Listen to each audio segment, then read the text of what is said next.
Welcome to this Monday edition of First Take. I'm Michelle Smallmon, filling in for Shay. We have a jam-packed show for you. Stephen A. and Cam Newton are here. Damian Woody and Peter Schrager are stopping by later in the show. But with so much happening, let's get to it. The Cowboys' slim playoff chances all but disappeared last night with a loss to the Vikings. Dak Prescott had trouble getting his team into the end zone in the second half, and the sure-footed Brandon Aubrey missed multiple field goals at home for the first time in his career. The result, a 34-26 loss that pushed Dallas under 500. Here's Jerry Jones after the loss. I don't know how to describe a miracle. I know that it would take a very tight circumstances to get us in.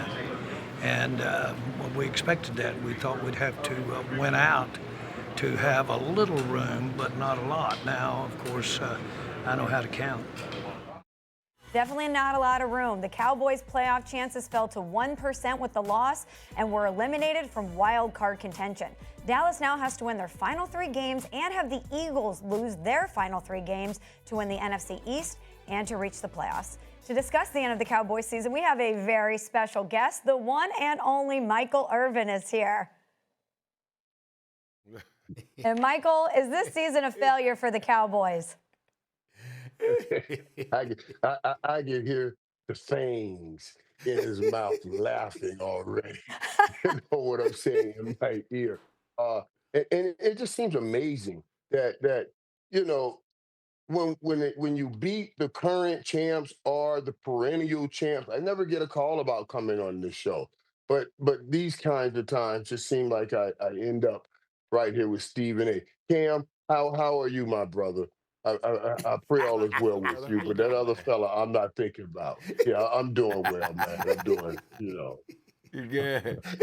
Why does it have to be like that? Why does it have to be like that, playmaker? Hey, I just want to say to you and the family, happy holidays. It's wonderful, wonderful to see you. Now, I'm always happy to see you. It's just that your timing is just so impeccable. That's what playmakers do. So Cam, I don't know if you know that. That's one of the great elements about the playmaker. The timing is impeccable. Out of all the Mondays to come on, it would be this Monday. It would be this Monday morning. You understand what I'm saying? Not when they won 3 straight. Hey. Not when they won 3 straight. Not when they were looking like they were going to catch the Eagles. It's when they nosedived over the last 2 weeks and just fell apart like a cheap bag of bricks. That's what happened. You understand what I'm saying? So it's real. And I told you before, Cam, I tried to tell him. Now, Cam, this is special for you because I never bother you. I never bother you about this, Cam. But I tried to tell Michael Irvin, as long as he had that damn hairdo, they weren't going to win. I tried to tell him that. You know what I'm saying? I said, there's little elements that come along with it. Get rid of the hairdo, and you might have a chance. But he didn't listen. You understand? He didn't listen to me when it came to Micah Parsons. He didn't listen to me when it came to his hairdo. He didn't listen to me when I came to Dallas and looked people in the face in Dallas, Texas. And I said, be patient. Just wait for it. It's coming. Don't you worry. They will not let you down. And sure enough, here I am, right before Christmas. Yeah. And they've done it again. Yeah. Man, listen. One of the main things that, is extremely alarming, while watching last night's game was that Right. the Dallas Cowboys was disenchanted. They were scrambling, trying to unmask what the Minnesota Vikings were trying to do defensively. It was a scheme that was brilliantly created. But at the end of the day, to answer the question, is this season a failure for the Cowboys? I would say no. The reason being is you have identified some type of identity for the Dallas Cowboys, and going into the offseason what exactly you need, to get your team over the hump. I think, my hat goes off to Coach Schottenheimer because the expectation wasn't much, especially, I'm speaking for myself. I didn't expect this type of offensive dominance that they had, in Dallas, and they still will have that moving forward. Now, what do they do with George Pickens is going to be the biggest question. I think all season acquisitions need to go obviously directed to the defensive side of the football. And the reality of everything else, too, everything will kind of fall in place. But, you know, it is an absolute failure for most teams to be able to say we don't make it to the playoffs. But even going to the playoffs with that type of defense, they wasn't going to make it far. We all knew that. We all know that. And I think to make matters, you know, better for the future, you have to pay a lot of attention to the defense in the offseason. I spent my last Thursday, with the St. Thomas Aquinas Raiders as they won their 7th straight state championship under Roger Harrod and the AD Twan Russell. And the one thing Roger says to that football team, and the one thing they always talk about, is the standard being the standard. Roger looked at me and guys like my nephew Tony Sands and said, man, you guys have set the standard, and the standard is the standard. We said it at St. Thomas. We said it, men before me said it right here in Dallas. They set the standard, and we came on and we put our piece of the standard on that. Absolutely, this is a failure because the standard is the damn standard. And the standard for the Dallas Cowboys should be in the Super Bowl. Absolutely, it's a failure. Whatever word you want to put on it, disappointment, didn't go well, whatever word, it's a failure.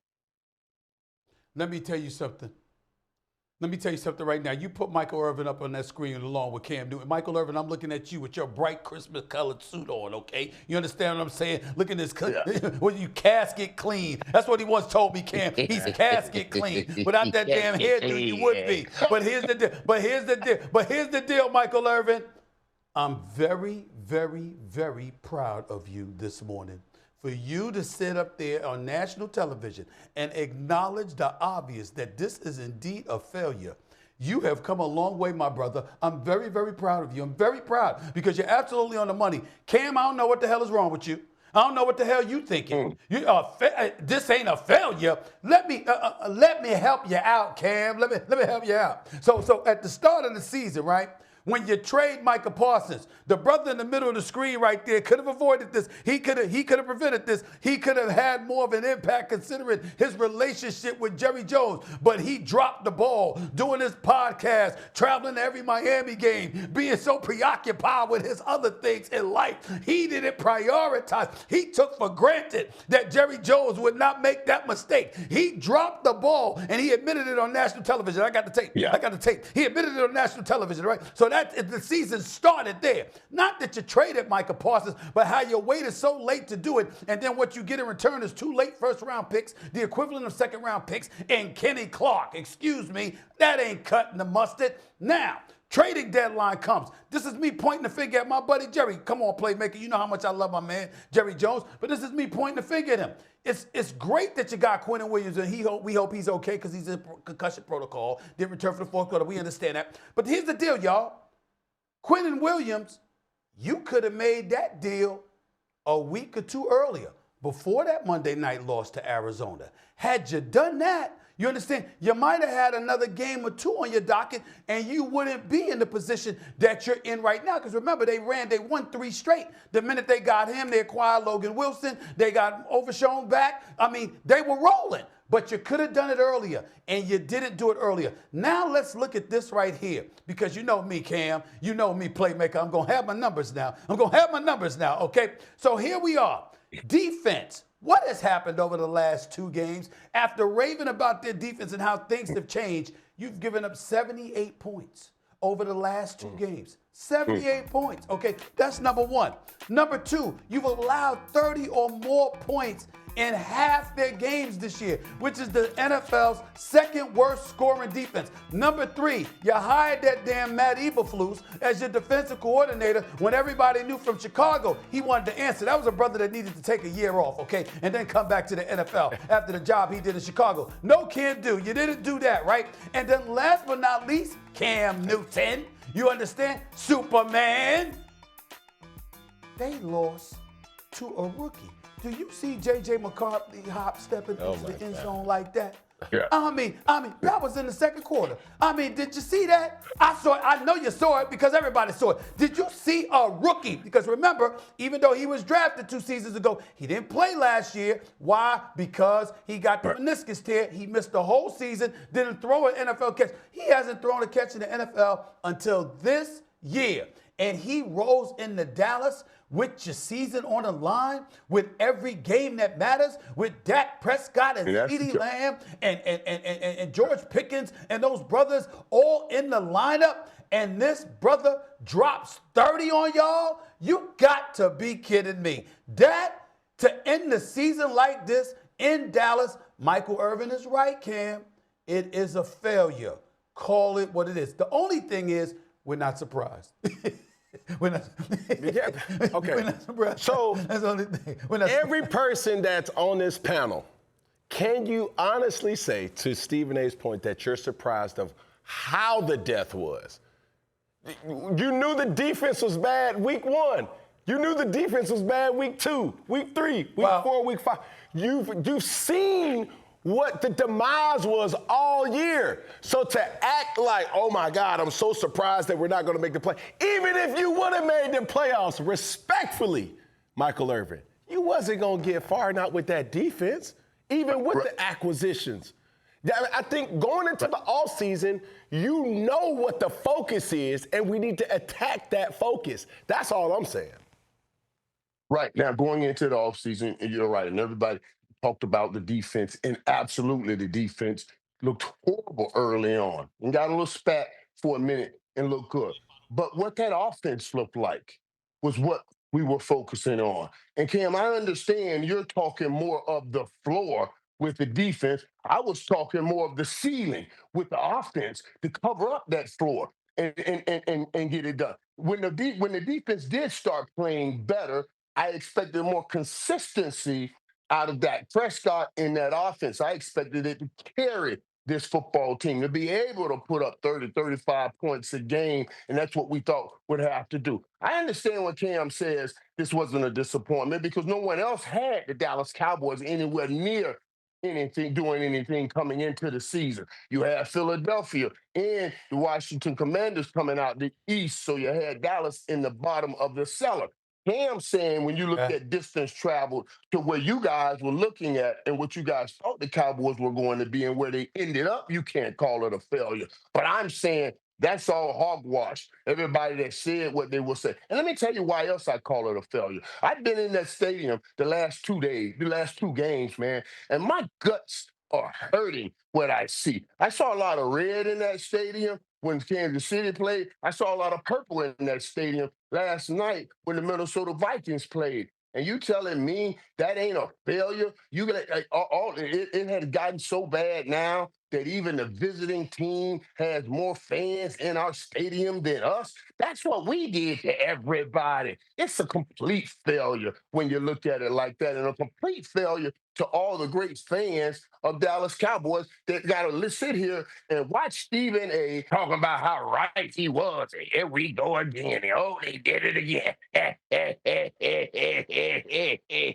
I'm sick of it. I'm sick of it. I wanted to fight last night. And my problem was, I don't see now one of them jokers want to fight. Start a fight with some damn body. Tell me you got some pride, some courage about letting man walk in your house, man, hold your wife's hand and eat your damn food. That's what I'm talking about. It runs me crazy. That's what happened. That's what happened. And it's very, very accurate that you bring up those points because Dallas Cowboys, I mean, they're supposed to be the greatest fans in the world, right? They're not the nauseating, disgusting fan base that I continuously lament. Oh, no. They're everywhere. If a nuclear bomb dropped, 3 things would survive: rats, roaches, and a Cowboys fan. Everybody knows this until these visiting teams came into AT&T Stadium, and suddenly that has changed. Oh, by the way, let us not forget the $60 million quarterback that is the epitome of perfection in press conference. Never says anything wrong, always says the right thing, just a pillar of the community. I mean, he's just no controversies whatsoever. He's just a wonderful, marvelous human being, and that much is true. But let me also say this. Dak Prescott, in 6 wins and a tie this year, 20 touchdowns, 3 interceptions, 8 sacks, and a 116 passer rating. in 7 losses this year, just 6 touchdowns, 7 interceptions, 16 sacks, and an 82 passer rating. George Pickens, wasn't that brother playing for a new contract? Because I like George. George is a baller. I like George. Through 3 quarters last night, 1 catch for 10 yards. I mean, it was an APB out for the brother. Where was he? Where was he? You see, these are the kind of things that I'm talking about. This is what I mean, Cam. See, you new to this, Cam, but Michael Irvin knows this. This is what Stephen A. means when I say be patient. Just wait for it. It's coming. What I mean by that is whatever they are, whatever they're doing, you understand what their front-running selves, whatever they're doing at that particular moment, wait until a little adversity comes, and then after that, watch what happens. We got a situation where they walk into Detroit and they get their butts whipped.